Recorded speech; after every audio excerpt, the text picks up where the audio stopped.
Desafíos, tensiones y propuestas, organizado por el Núcleo Milenio DISCA. Soy Juan Pino, profesor asociado del Instituto de Ciencias de la Salud de la Universidad O'Higgins e investigador principal del Núcleo DISCA, y hoy moderaré Tanto este encuentro. como silencio a todo el mundo porque están hablando de eso. Durante esta jornada nos acompañará Viviana Nicolás, intérprete de lengua de señas, quien facilitará la comunicación con la comunidad sorda. Además, contaremos con un sistema de subtitulado automático en pantalla. Antes de seguir, quisiera recordar que este seminario está siendo grabado y será publicado en el canal de YouTube del Núcleo DISCA próximamente. Este seminario busca abrir un diálogo interdisciplinario y situado, reconociendo los saberes y experiencias de vida de quienes requieren apoyo y asistencia para el ejercicio pleno de sus derechos. La asistencia personal no es solo una prestación técnica, sino un derecho humano fundamental para la justicia y la autodeterminación de las personas con discapacidad. En América Latina, la implementación de la asistencia personal es todavía incipiente y desigual, mientras que en algunos países han comenzado a introducir programas piloto o políticas públicas específicas, como en el caso de Chile, Uruguay o en algunos estados de México. La cobertura sigue siendo limitada y muchas personas con discapacidad enfrentan barreras económicas, administrativas y sociales para acceder a estos apoyos. Uno de los principales desafíos es que muchos estados no reconocen la asistencia personal como un derecho humano obligatorio, lo que genera dependencia de iniciativas privadas o de organizaciones o de las organizaciones de la sociedad civil. Esto también limita la posibilidad de una inclusión real en los sistemas nacionales de cuidado, que tradicionalmente no contemplan apoyos individualizados centrados en la autonomía de la persona, sino que se orientan hacia la asistencia en instituciones. La evidencia regional muestra que la asistencia personal tiene un impacto directo en la desinstitucionalización, la participación laboral, la educación y la autonomía en la vida cotidiana, transformando la forma en que las personas con discapacidad se relacionan con sus familias, comunidades y Estado. Sin embargo, su expansión enfrenta tensiones políticas, normativas y culturales que requieren de incidencia social y de un activismo constante para garantizar que este derecho no quede en la teoría, sino que se traduzca en experiencias de vidas concretas y emancipadoras. Para conversar de esto y otros asuntos más, nos acompaña Jimena Luna, coordinadora de proyectos e investigadora de CEDETI UC, fundadora y directora ejecutiva de la Fundación de Vida Independiente Chile y colaboradora del Núcleo DISCA. De la misma manera nos acompaña Wendy Barrantes, activista y presidenta del primer Centro de Vida Independiente de Costa Rica, MORCA. En un primer momento tendremos una conversación con las panelistas durante 30 minutos, para posteriormente abrir un espacio de 15 minutos de preguntas para la audiencia. Para iniciar esta conversación, planteamos la primera pregunta, que dice: ¿cómo han influido sus experiencias personales y activistas en la comprensión del derecho a la asistencia personal como herramienta para la autonomía de las personas con discapacidad? Dejamos la palabra a Jimena. Hola, muchas gracias, Juan. Gracias por la invitación y por la gran convocatoria que estamos teniendo hoy día en este seminario en línea. Y bueno, en línea con la consulta que parte haciéndonos Juan, para quienes no me conocen, yo soy una mujer con discapacidad física, soy usuaria de silla de ruedas, tengo una distrofia muscular como condición de base. Y bueno, la experiencia personal también como receptora de cuidados desde pequeña, la adolescencia, la adultez, he visto y experienciado cómo los cuidados, ¿cierto?, han recaído en mis familiares, en mi madre, en mis hermanas, en mi hermano, hoy día en mi marido, y uno va conociendo los efectos que tiene este cuidado familiarista, este cuidado donde la carga de cuidado recae principalmente en la familia y los efectos que esto genera, principalmente traducido, por ejemplo, en que nuestras personas cuidadoras principales renuncian o en el mejor de los casos ven suspendidos sus proyectos de vida, eh, tanto para los familiares y muchas veces cuando nosotros las personas con discapacidad en general no tenemos redes familiares, vemos también truncados estos proyectos de vida. Y bajo esta experiencia también nosotros vamos viendo estos proyectos de vida truncados y nosotros no queremos eso para nuestras familias. No queremos que se detengan por nosotros, también queremos apoyar y avanzar mutuamente y es lo lógico, yo creo que todas las personas queremos.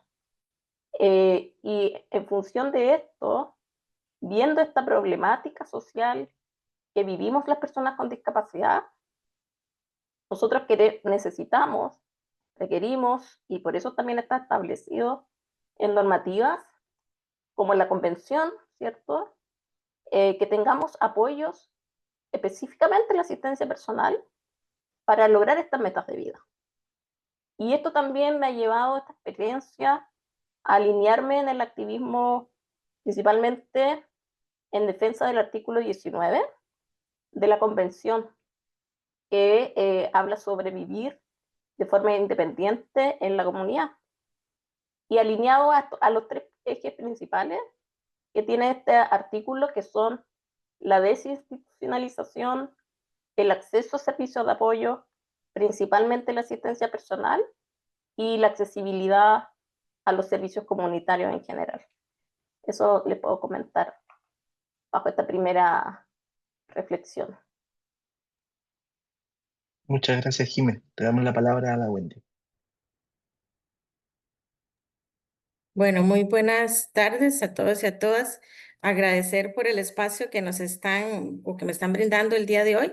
Mencionarles también que, bueno, además de ser pionera, ¿verdad? Y fundadora y, bueno, y actual presidenta del Centro de Vida Independiente Morfo, también formo parte o soy fundadora también, una de las fundadoras de la Red Latinoamericana de Vida Independiente, que estamos impulsando también todo lo que es la implementación de la filosofía de vida independiente en la región de América Latina, ¿verdad?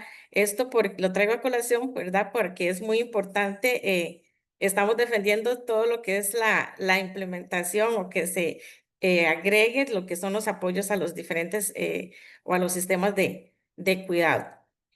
Con respecto a la pregunta, bueno, en mi caso ha influido de una forma muy, muy significativa, ¿verdad? El hecho de poder saber que el apoyo de la asistencia personal realmente lo requerimos no solamente las personas en situación de discapacidad, porque como bien mencionaba hace un momento Jimena, ¿verdad? Toda esta dinámica que se da familiar cuando se reciben cuidados familiares donde las personas ven muy limitadas su autonomía también, ¿verdad? Entonces, para mí, bueno, queda muy, muy claro que todas las personas en situación de discapacidad necesitamos un servicio de apoyo realmente que venga a no seguir dando esta carga, ¿verdad? A las familias, que no siga cayendo esta tarea de cuidados en las mujeres, que generalmente es donde más recae, ¿verdad? Estas tareas de cuidado. Y también con el objetivo de que sean las mismas familias, ¿verdad? O en esta dinámica familiar, cada quien cumpla ese rol. Que la mamá pueda ser mamá, que el papá pueda ser papá, que cada miembro de la familia pueda cumplir el rol que le corresponde sin verse, ¿verdad? Como digo yo, sin robarle la vida también a las otras personas que forman parte de nuestras familias, ¿verdad? Entonces considero que bueno, ha influido de una forma muy significativa, estar convencida de que necesitamos un servicio de apoyo que venga a realmente darle esta libertad a nuestros familiares y también para que venga a desfeminizar todo lo que es las tareas de cuidado y proveer también mucho lo que es el cuidado de las mismas personas que han tenido esa función en nuestras familias. Muchas gracias por las reflexiones. Bueno, continuando también en esa misma línea de lo que ha significado la coyuntura política actual, de la instalación también de los sistemas nacionales de cuidado, ¿por qué creen que la asistencia personal debiese ser parte de los sistemas nacionales de cuidado? Eh, ¿Cómo se podría hacer visible esta necesidad en el contexto de las políticas que aún no reconocen plenamente los derechos de las personas con discapacidad o donde las personas con discapacidad están quedando jerarquizadas en una posición más subalterna? Si quieres, Wendy. Bueno, primero que todo, pienso que para que puedan ser reconocidos dentro del sistema de cuidados, es importante saber que son también un derecho, ¿verdad? Que ya están contemplados en lo que es el artículo 19, como también bien lo mencionó Jimena hace un momento, y reconocer que así como el cuidado también hace poco fue reconocido en un pronunciamiento de la Corte Interamericana de Derechos Humanos como un derecho humano, ¿verdad? Y que dentro de ese derecho humano está también el contemplarse los apoyos que requieren las personas en situación de discapacidad, ¿verdad? Y lo puntualizaba este pronunciamiento, esta opinión consultiva que se le hizo a la Corte Interamericana de Derechos Humanos, que es la opinión consultiva número 31, a raíz ¿verdad? Una solicitud que le hizo el Estado argentino a la Corte en el año 2023, y en la que bueno, ya se reafirma, ¿verdad?, que las tareas de cuidado son un derecho humano, pero con respecto a las personas en situación de discapacidad, se viene a decir que, bueno, que reconoce que las personas en situación de discapacidad, ¿verdad?, requieren estos apoyos, y que estos apoyos tienen que ser personalizados, que no pueden ser homogéneos, que no puede darse esa discriminación, ¿verdad? Entonces creo que uno de los primeros pasos sería precisamente reconocer ¿verdad? Retomar todo esto que la Corte Interamericana se ha pronunciado, para que se vuelva esa mirada, ¿verdad? En los sistemas de cuidado, viendo que ya se están mencionando también como un elemento indispensable para que las personas en situación de discapacidad pues puedan realmente gozar de una autonomía personal, ¿verdad? Porque hay que recibir este derecho, como mencionaba anteriormente, de forma personalizada, no homogénea, no estandarizada, como lamentablemente se está dando acá en Costa Rica, que a pesar de que tenemos una ley de autonomía, no se está cumpliendo según el espíritu de la ley, porque precisamente se está estandarizando muchas de estas cosas. También pensaría que una forma de que se integren, ¿verdad?, los sistemas de cuidados, verlo también incluso como una condición, un elemento clave, ¿verdad?, para que las personas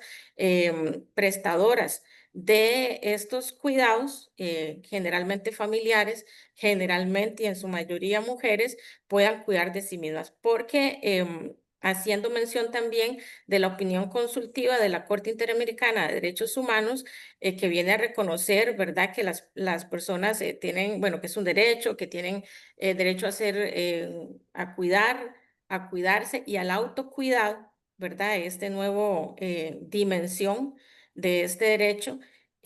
Yo, ¿verdad? Podría sugerir o que se retome que en aras de ese autocuidado, el Estado tiene que brindar estos servicios de apoyo, en este caso la asistencia personal humana, para que las personas que generalmente, como digo, ¿verdad?, han prestado estas tareas de cuidado, generalmente las familias, reitero, puedan contar con este servicio, ¿verdad?, para que puedan cuidar de sí mismas, porque no podemos recaer, no podemos seguir, ¿verdad?, recayendo todas estas tareas de cuidado solamente como una responsabilidad exclusiva de la familia, ¿verdad? Entonces, lo, lo pondría así, ¿verdad? Que también estos servicios de apoyo vienen a facilitar no solamente la autonomía de las personas en situación de discapacidad, sino también a prevenir y a realmente de forma solidaria, de forma, ¿verdad? Como lo está demandando la Corte en estos momentos, que sea como un elemento para ese autocuidado para personas que prestan estas tareas de cuidado, que ha sido históricamente, como decía, en las mujeres, ¿verdad? Entonces, así lo estaría planteando de esa forma.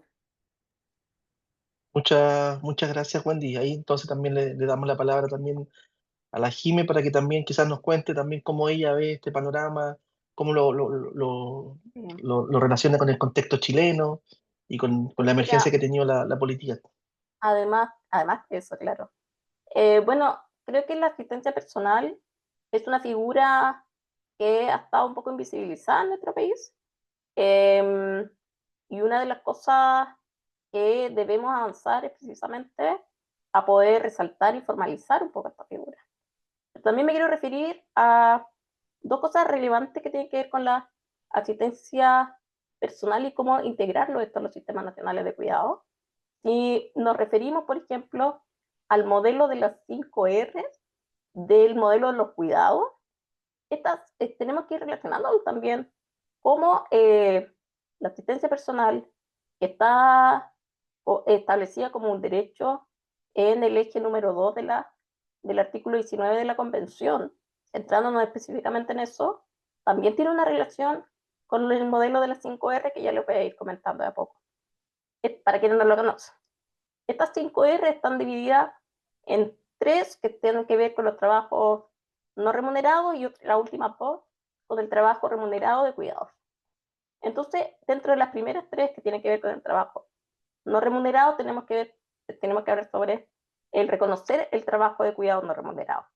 Eso es algo que se ha estado haciendo constantemente en los distintos países, yo creo, que a nivel de Latinoamérica, reconociendo el trabajo de cuidado no remunerado que ejercen sobre todo las familias y las integrantes mujeres de la familia, como mencionaba Wendy. Pero además de eso, tenemos que avanzar en redistribuir, que es la segunda R, redistribuir las labores de cuidado.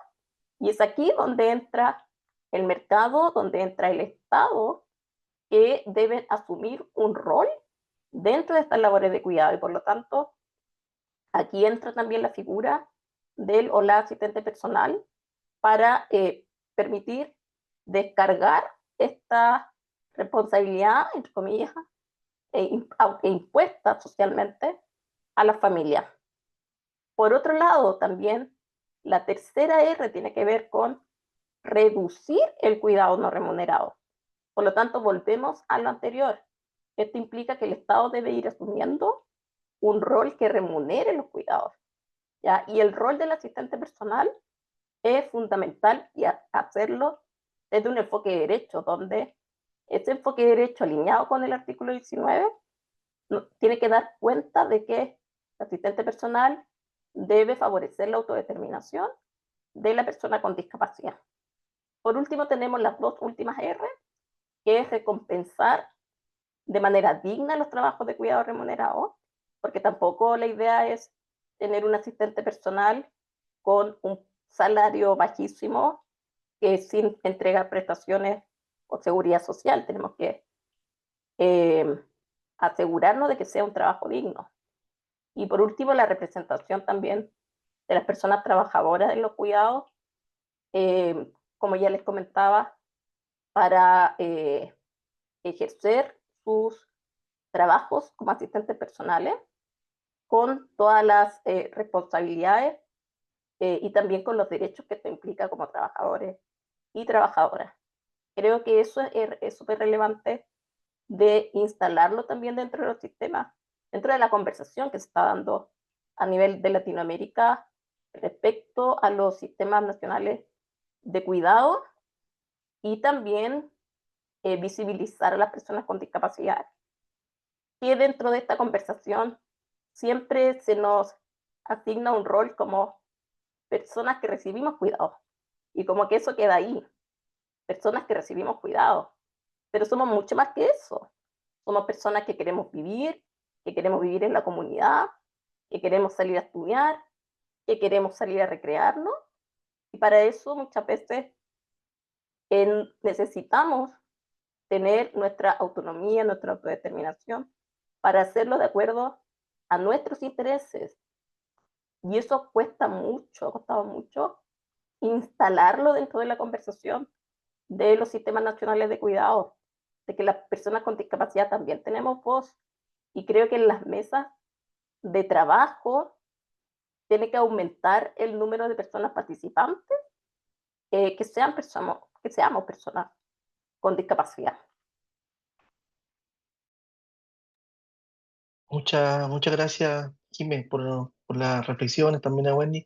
Oye, ahí queda como resonando también un poco que en el contexto latinoamericano, al parecer, la asistencia personal todavía sigue siendo un derecho que no está como reconocido a nivel del propio movimiento de personas con discapacidad o de la propia comunidad de personas con discapacidad. Que eso también quizás está limitando las conversaciones políticas, técnicas para instalarlo en los sistemas nacionales de cuidado. Entonces, ¿qué papel consideran ustedes que deben tener los centros de vida independiente eh, para la implementación de estos apoyos, pero también para la participación en las discusiones que se están levantando en la actualidad?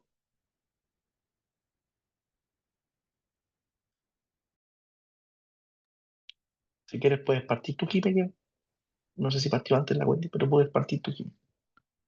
Yo parto, ok.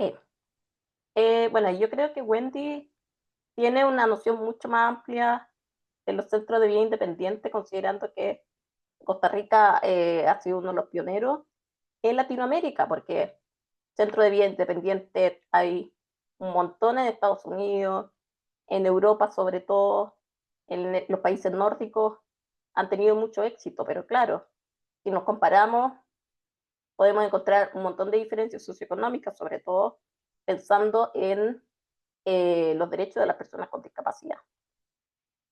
No obstante, conociendo la estructura de los centros de vida independientes que tienen mucha similitud con organizaciones de la sociedad civil, que trabajamos en temas de discapacidad, sobre todo impulsando políticas o cuestiones relacionadas con el fomento de la vida independiente. Creo que es importante que estas organizaciones puedan ir formando de manera transversal a personas que quieran formarse como asistentes personales, porque sabemos que el asistente personal se forma de manera individual con la persona con discapacidad quien va dirigiendo este trabajo, ¿cierto? Pero tiene que haber una formación base también, que tenga un enfoque de derechos humanos, que se fomente la vida independiente, la autodeterminación de personas con discapacidad, sobre tecnologías de apoyo, entre otras, porque esta base es fundamental también para que la persona asistente personal comprenda que es la persona con discapacidad quien debe dirigir su vida. Hoy día nosotros, por ejemplo, en la Fundación, estamos desarrollando un curso de asistencia personal y nos hemos dado cuenta que ahí ha habido una transformación conceptual de quienes están haciendo el curso respecto a lo que inicialmente se concibe como una persona receptora de cuidados y una persona con discapacidad que tiene necesidades de apoyo, que son cuestiones súper distintas. También creo que estos centros o organizaciones debemos cumplir un rol de empoderar a las personas con discapacidad, pero además de que conozcamos cuáles son nuestros derechos respecto a vivir de manera independiente. Y la asistencia personal es una herramienta poderosa que nos permite lograr ese objetivo de asistencia personal. En nuestro país, en Chile, lamentablemente todavía no está esta figura como formalizada de alguna forma, normada. No obstante, por ejemplo, hay algunos programas que utilizan el rol de asistente personal. Por ejemplo, el famoso programa Tránsito a la Vida Independiente, que lamentablemente desde este año eliminaron la figura de asistente personal debido a que no se va a poder postular de manera individual, recayendo, ¿cierto? Canalizar la asistencia a través de las instituciones, lo cual no garantiza por ningún medio que la persona con discapacidad pueda acceder a este servicio. Por otra parte, también hay el Chile Valora, por ejemplo, tiene dentro de sus perfiles laborales, si bien quedó como nombre primario cuidadores o cuidadoras primarias, tal como mencionaba, y como nombre secundario quedó asistencia personal. Son pasos pequeños, pero claro, no está formalizado, pero sí está el rol más o menos establecido.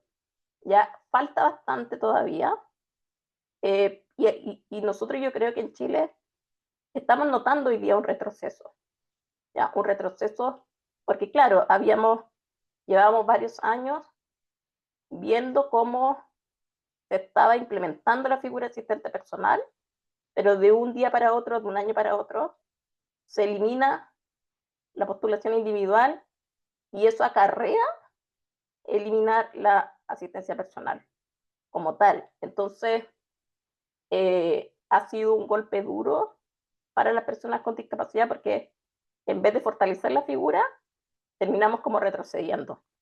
Y por eso también creo que esta iniciativa que permite visibilizar la importancia de este rol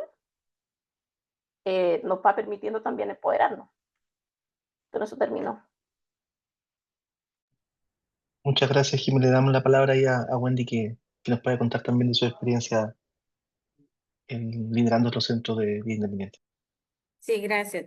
Bueno, con respecto a esta pregunta, yo pienso que el papel que cumplen es sumamente importante. La diferencia es abismal, ¿verdad? Donde hay un centro de vida independiente trabajando, activo, donde no lo hay, ¿verdad? Porque el ejemplo acá en Costa Rica que hemos visto es que, bueno, está la ley de autonomía para las personas que no lo saben, la ley de ¿verdad? Ley número 9379 que creó en el año 2016 la figura del asistente personal, además de que derogar la curatela. Y nosotros, bueno, ya estábamos trabajando como un proyecto piloto en lo que era la implementación de la filosofía de vida independiente, en lo que era la formación de asistentes personales y lideramos también obviamente lo que fue la aprobación de esta ley, pero el tiempo nos ha dado la razón en el sentido de que no es lo mismo cuando una persona en situación de discapacidad recibe los servicios del apoyo de la asistencia personal humana a través de un centro independiente a cuando lo recibe de las otras formas que lo dejó la ley establecido acá, que es a través del CONAPDIS, ¿verdad? Que ellos tienen una base de datos, las personas consultan esta base de datos, ellos mismos tienen que gestionar todo lo que es el contratar a las personas en situación de discapacidad, tal vez sin conocer a las personas que van a ser sus asistentes personales. Tienen que gestionarse todo esto, ¿verdad? La misma persona en situación de discapacidad. En cambio, en los centros de vida independiente, además de ya contar con toda una estructura, no solamente administrativa, sino también un eje, bueno, funcionamos a través de 5 ejes, pero uno de ellos es el administrativo, otro es asistencia personal, otro va más enfocado a lo que es la parte emocional de las personas en situación de discapacidad, otro también específico para lo que es la incidencia política, movimiento, etcétera, y otro también incluso para la réplica de experiencias, ¿verdad? Pero los centros de vida independiente se especializan también dentro de sus servicios en empoderar a las personas en situación de discapacidad, como bien apuntó también Jimena, ¿verdad? Lo primordial y también porque los centros no solamente empoderan a las personas en situación de discapacidad, sino también que sirve para desmitificar, ¿verdad? Todos esos estereotipos para quitar, ¿verdad? Romper todas estas barreras actitudinales que hay. No es lo mismo, siempre menciono, cuando una persona llega de la comunidad, llega a nuestro centro a pedir información y pregunta que dónde está el encargado, y el encargado es una persona en situación de discapacidad en su gran mayoría, ¿verdad? En todos los ejes siempre tiene que haber una persona en situación de discapacidad a cargo y eso cambia la visión, ¿verdad? De estas personas en cuanto a lo que es estereotipos, ¿verdad? Todo este tipo de cosas cambia la visión de la comunidad donde está el centro bien dependiente. Y como mencionaba, con respecto a los asistentes personales, hay todo un eje que se encarga de esto y que la persona va a recibir de forma personalizada, va a recibir la asistencia o el servicio de la asistencia personal de acuerdo a las horas que realmente requiere la asistencia personal. Como para poner un pequeño ejemplo, acá en Costa Rica, bueno, desde nuestro centro tenemos una aplicación, ¿verdad? Donde la persona sube las horas que va a requerir al mes, ¿verdad? Durante el mes, que es flexible, no es que va a ser rígido y que ya si puso que ocupaba 2 horas en la mañana ya no las puede cambiar, es muy flexible. Sin embargo, bueno, y la persona puede, ¿verdad?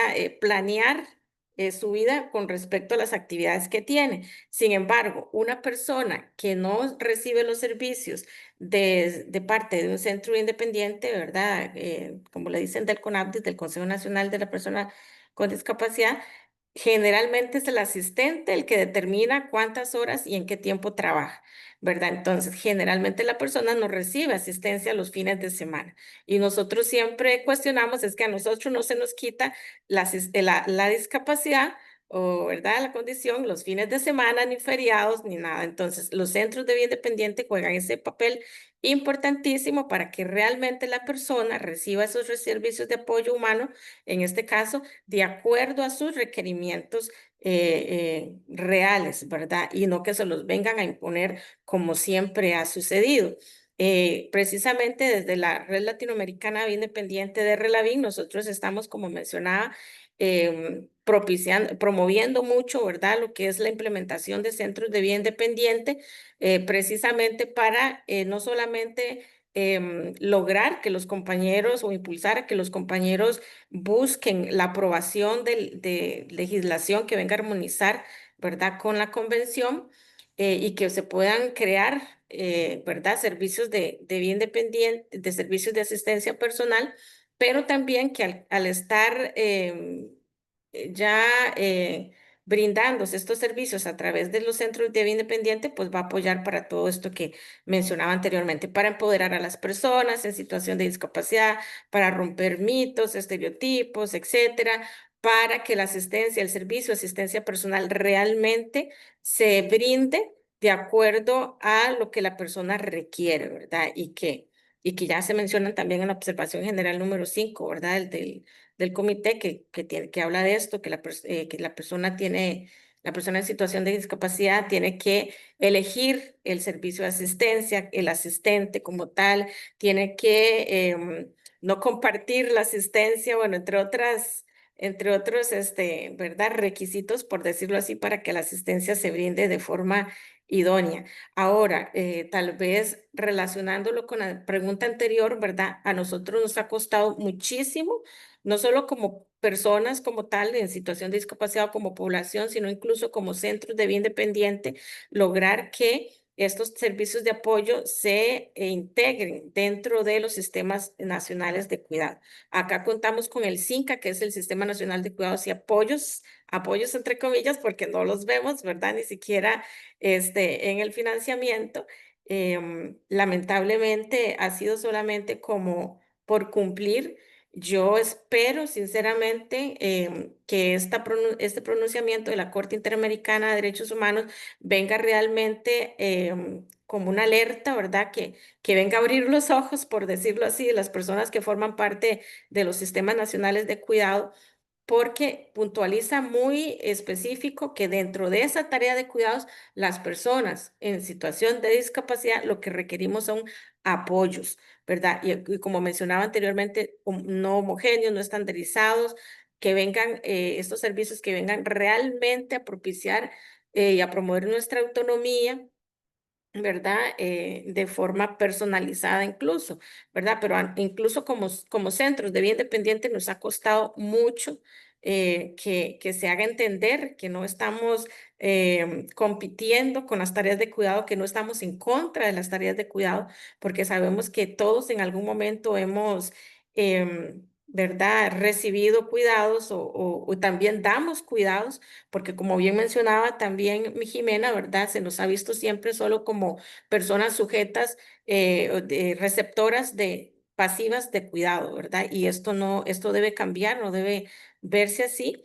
Ahora estuve también la semana pasada, ¿verdad? En lo que fue la conferencia regional sobre la mujer en América Latina y el Caribe y la narrativa que se estaba dando o que se está, ¿verdad?, de las diferentes participantes y que esto también me llena un poquito de esperanza, era hablándose de la interdependencia.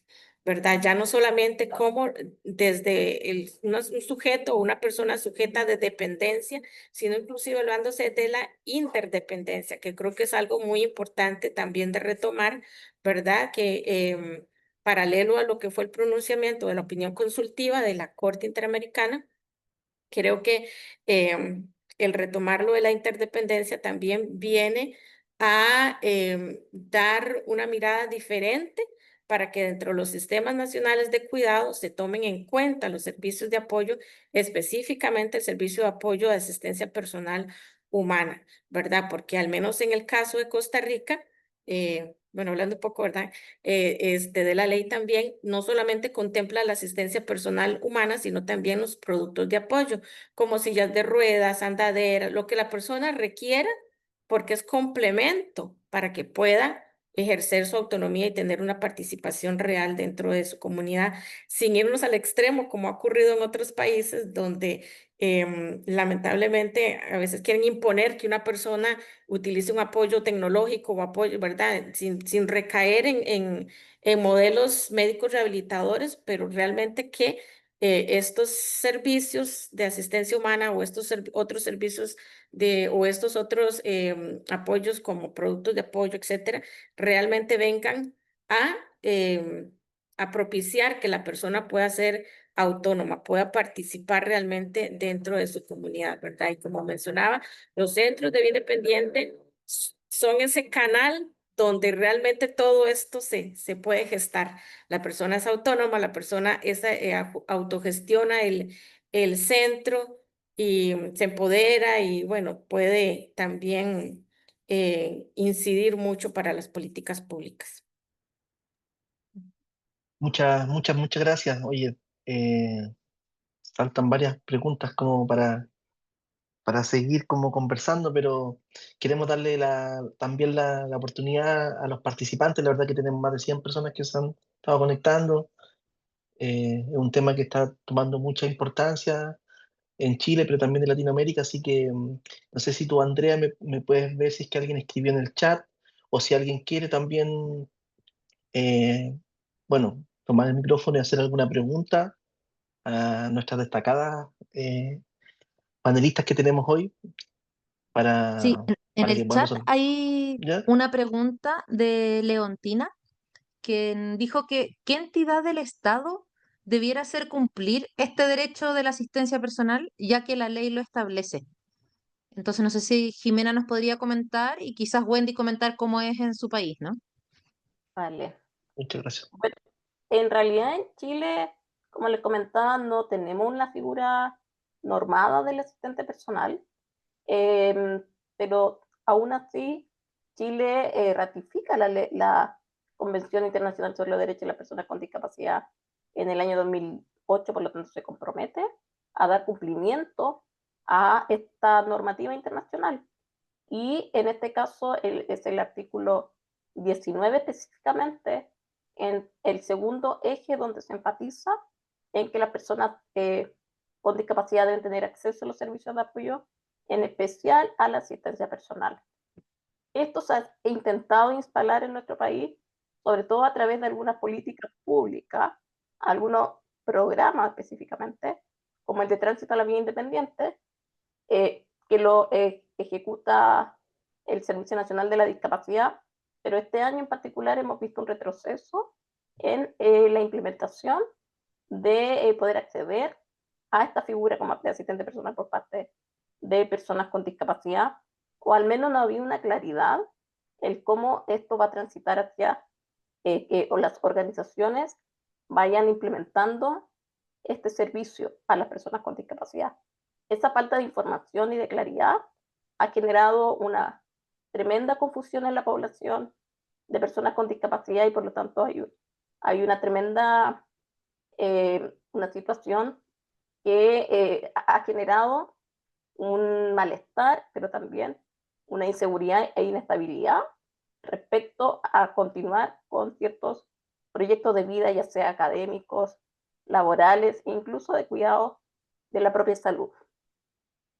Por lo tanto, ¿qué figura del Estado? Bueno, debería implementarlo distintas entidades. De hecho, el mismo Ministerio de Desarrollo Social cuenta con otros programas que son los servicios locales de apoyo y que también implementan, entre otras medidas y otros componentes, servicios de apoyo, pero son más bien de respiro.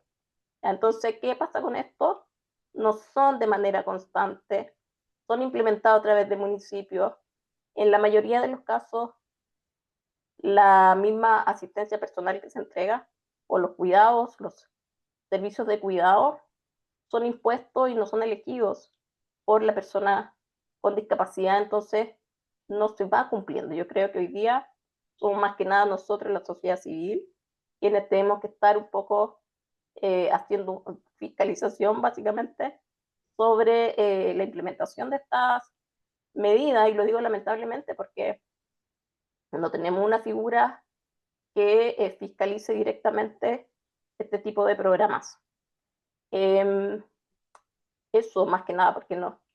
Y complementar un poco con que hoy día se está discutiendo en el Senado el Sistema Nacional de Apoyos y Cuidados, precisamente, que en el papel tiene una reacción muy acorde con la convención, de hecho, con principios que invitan a la autonomía, a la vida independiente, se habla de servicios de apoyo. No obstante, hoy día, mientras está eso en discusión, vemos un retroceso en el programa de tránsito a la vida independiente. Entonces, vemos ciertas contradicciones entre lo que dice el papel y la ejecución de programas.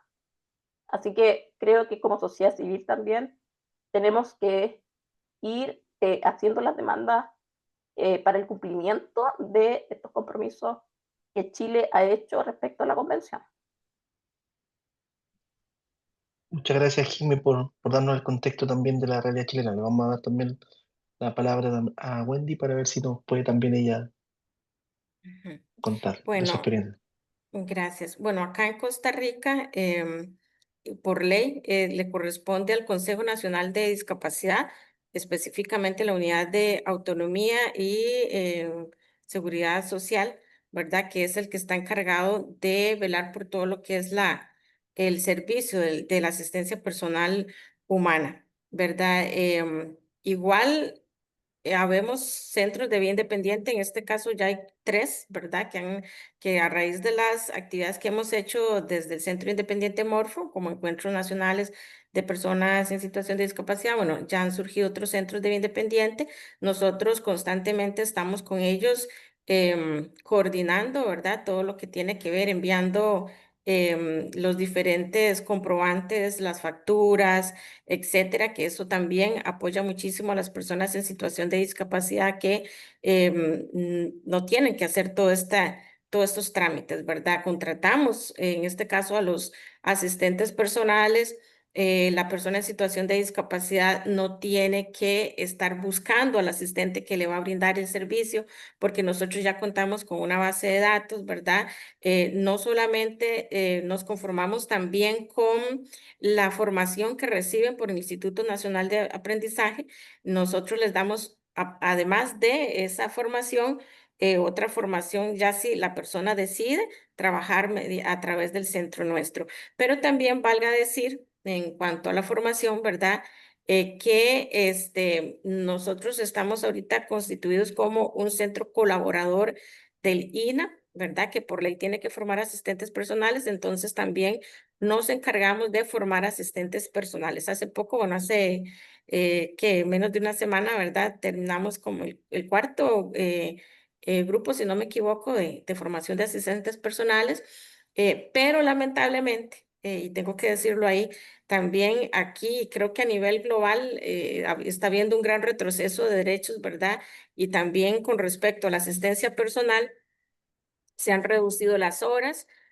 Ahorita el tope está en 192 horas por mes, totalmente estandarizado. No importa si una persona es de alto requerimiento, ¿verdad? En mi caso soy de alto requerimiento, requiero según cuando me hicieron la entrevista a 400 y ahorita no me acuerdo de horas porque nunca se me dieron, ¿verdad? Siempre se me habían dado 294, por darles el ejemplo, y ahora me las bajaron a las 192 horas y así con muchas otras personas más que son de alto requerimiento y no están recibiendo la cantidad de horas que corresponde, ¿verdad? Lo cual realmente va a repercute, ¿verdad? En todo lo que es la calidad de vida de las personas que incluso tal vez están viviendo ni siquiera en el núcleo familiar, sino que están viviendo de forma independiente, lo cual también es otro retroceso. En lugar de que la persona cada vez pueda contar con mayores horas para poder laborar, para poder estudiar,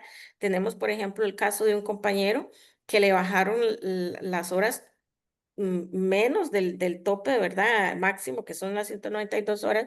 Ahorita está con 120 horas y él es una persona de alto requerimiento. Tuvo que dejar de estudiar, tuvo prácticamente que dejar de laborar. Entonces, todo esto es muy, muy preocupante. Y el CONAPDIS o la unidad de autonomía, que es la encargada de todo esto, simple y sencillamente, lo único que argumenta es que tiene que ajustarse al presupuesto, al financiamiento que tiene, pero no vemos realmente que hagan alguna otra gestión, ¿verdad? Para que realmente no se dé esto. Y ahora con todo lo que es la implementación del sistema de cuidados, del cual no nos han querido hacer parte, ¿verdad? En las mesas de diálogo, pues ese es todavía más grave, ¿verdad? No, la unidad que debería defendernos, que debería tomarnos en cuenta, consultarnos, no nos está consultando. Y bueno, también con respecto a la formación, nosotros hasta septiembre, ¿verdad? Teníamos que renovar el ser un centro colaborador y nos llevamos la sorpresa de que el contenido curricular, que no consultaron a nadie, la malla curricular, fue totalmente cambiada. Incluso estamos ignorando a estas alturas que es lo que, ¿verdad? Que lo que contiene, porque tiene que ajustarse más a los estándares de competencia, que responden más a sistemas y tareas de cuidado que a la asistencia personal, ¿verdad? Lo cual es bastante grave, pero el CONAPTIS o la unidad encargada, como mencionaba, no se pronuncia, Mm. no defiende los derechos que debería estar defendiendo, lamentablemente. Muchas gracias por Gracias. la respuesta. Perdón, Sí, perdón. nos quedan 8 minutitos, entonces, y tenemos 3 manos levantadas y hay varias preguntas en el chat. Entonces, les quería proponer que leamos todas las preguntas, escuchemos a las 3 personas, que les pedimos si pueden ser breves en su comentario o en su pregunta, y así damos una última pasada, ¿no es cierto?, de respuestas a Jime y a Wendy, y si hay cosas puntuales, después cuando compartamos la actividad podemos dejar la respuesta, ¿no es cierto?, como a cosas más puntuales que nos queden pendientes, ¿ya? Pero entonces, si les parece, le voy a dar la palabra a las 3 personas que tienen la mano levantada. eh, si pueden hacer sus preguntas o comentarios brevemente y les leo las preguntas del chat. Marcela levantó la mano, dale nomás. Buenas noches, muchas gracias. Saludos a Jimena Luna, a Wendy. Quería comentarles que hay una parte de la población que tiene neurodivergencia o discapacidad psicosocial y que en muchos casos solamente no hay opciones para ellas, puesto que en el Chile no existe una ley de reforma de la capacidad jurídica que reconozca el derecho a decidir y también el artículo 19 a vivir incluido en la comunidad. Por lo tanto, todos los procedimientos se han medicalizado y las decisiones son del sistema sanitario. Entonces, las recluyen en hogares protegidos, residencias protegidas, hogares forenses. Y los servicios municipales no consideran a las personas que viven en la comunidad como receptoras de cuidados o de apoyos, incluso cuando tienen condición de persona mayor, si tienen una condición de neurodivergencia o discapacidad psicosocial, no se le asignan apoyos y cuidados como a las otras personas mayores. Entonces hay una serie de rezagos y falta de atención a las personas neurodivergentes. Y me gustaría saber cómo los centros de vida independiente están incorporando a esta parte de la población y también a las mujeres que escogen la maternidad eh, en condición de discapacidad. Gracias. Muchas gracias, Marcela. Le doy la palabra brevemente a Bianca Leitón.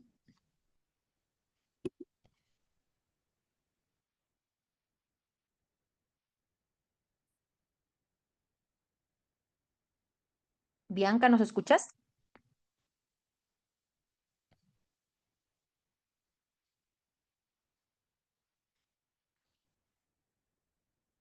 Le doy la palabra por mientras a Maribel Tarifeño, que también tiene la mano levantada. Maribel. Sí, buenas tardes. Soy, bueno, Maribel de Valparaíso, de Chile.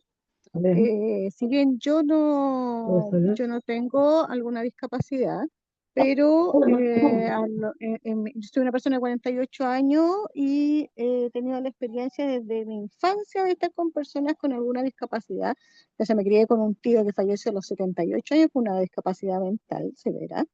Y luego, bueno, mi hermana, que empecé como a los 12 años con ella, ahora tengo a mi mamá también. Y me he dedicado, en mi tiempo estudié asistente de enfermería y luego empecé a trabajar en domicilios. Nunca he trabajado en algún instituto, ni, bueno, pero una sola vez cuando en tiempo de pandemia yo estuve trabajando en Rojos de Cristo, pero era como cuidadora. ¿Qué pasa con esto? Hablando de mi perspectiva de cuidadora, de asistente, porque muchas veces yo estoy haciendo el curso ahora y les contaba, empecé, por ejemplo, pacientes que salían de la UCI como pacientes, salían como pacientes. Luego, en su tratamiento, lográbamos establecerlo, luego ya empezábamos hasta lograr su independencia, lo he logrado con varios pacientes, ya empezar con el traspaso a la silla, sacando ya todo el monitoreo, hasta lograr, después luego sigue de rueda, ya, empezar, ya, pero puedes salir, ya puedes subirte a tu silla, traspasemos al auto, enseñándole a la familia, para que así el fin de semana, como dicen ustedes, no dejan de ser, no les vuelve la capacidad el fin de semana, ni los días festivos, ni Año Nuevo, ni Pascua, ni nada. Entonces, ya, a veces uno también necesita, yo trabajo con ellos, turnos 24 horas, a veces más si no llega la otra persona, uno va todos los días de día, uno también necesita el día libre. Entonces ya, le enseñamos a la familia, súbela a la silla, subámosla al auto, ya, puede salir. Pueden pasar las fiestas patrias, pueden tomarse un trago, sí pueden salir, sí pueden hacerlo. Ahora, el otro lado, eso es muy bonito que ver después que te manden las fotos que están compartiendo y que están pasando en el descuento y que a todos se le olvidó esa discapacidad que tienen ahora y que volvieron a verlos como la persona que era antes, que puede lograr hacer lo mismo. Para mí ha sido maravilloso. Eh, en cuanto a nosotras, yo he trabajado, como le digo, de forma independiente, he logrado muchas cosas. Yo fui del tiempo de auxiliar, después eso cambió a paramédico, ahora son TENS. Donde yo estudié ya no está. Si yo busco mi certificado no aparece, aparece como primer auxilio, como curso de primer auxilio. Por haber trabajado de manera particular, donde uno puede trabajar mucho más independiente, puede sacar más adelante a la persona, puede hacerla mucho más independiente, no sirve. No sirve porque eso no logra valorarse, ni juntar años, ni reconocerse. No se puede. Sí. En ningún lado lo reconocen. Estuve 2 años en Sí. Refugio de Cristo porque pedían gente con Maribel, experiencia. Sí, que nos quedan muy poquitos minutos, ya, entonces nos queda un súper minuto, de rapidito hecho, ahora. necesitamos cerrar. ¿Tienes Sí, una súper pregunta? rapidito. Tuve los 2 años y después empezaron a juntar personas a las que le hicieron los cursos porque necesitaban solamente cuidadoras básicas de aseo y confort. Y ellas fueron certificadas y las demás nos desvincularon. Entonces también hay que ver las dos formas que lamentablemente esa es la parte que hay que ajustar para que funcione, para que se Mm, establezca y ayude a las dos partes, al que se está asistiendo y al asistente. Eso, Gracias, como Maribel. Muchas visibilizar gracias. las dos partes. Muchas gracias. Tuvimos un problema. Juan, nuestro moderador, se le cortó la luz. Él vive en una zona rural en Rancagua, estaba lloviendo mucho eh, y efectivamente él temía que se le cortara la luz y se le cortó la luz. Lamentablemente son las 7. Tenemos un compromiso también, no solo por todas las personas que se conectaron, sino también por nuestra intérprete que lleva 1 hora de corrido interpretando esta actividad. Entonces, las preguntas que quedaron en el chat las vamos a retomar. Jime y Wendy se las vamos a hacer llegar por si nos pueden mandar una reflexión escrita o un pequeño video para que cuando compartamos la actividad podamos compartirla también con sus reflexiones, ¿no es cierto?, al respecto, porque hay algunas cosas que son súper concretas y yo creo que ustedes tienen harto que aportar, ya que tiene que ver también con el rol de las familias y que las familias acepten también un asistente personal, que las personas con discapacidad acepten un asistente personal, entonces ahí también hay hartas cosas que están súper interesantes. Sabemos que este tema, bueno, genera mucho interés, que hay mucho que seguir conversando, así que les queremos agradecer especialmente a Jimena y a Wendy que nos hayan compartido su experiencia y su trayectoria. Le agradecemos también a todas las personas que participan. Sabemos que muchas de ustedes se están formando para ser asistentes personales y esperamos, ¿no es cierto?, seguir participando en las instancias que vengan sobre este tema. Así que eso, vamos a cerrar. Muchísimas gracias, Jime, muchísimas gracias, Wendy. Muchas gracias a todas las personas que participaron. Les damos las gracias también a Juan, que fue quien moderó la actividad hasta último minuto, y a Viviana también por acompañarnos hoy día con la interpretación.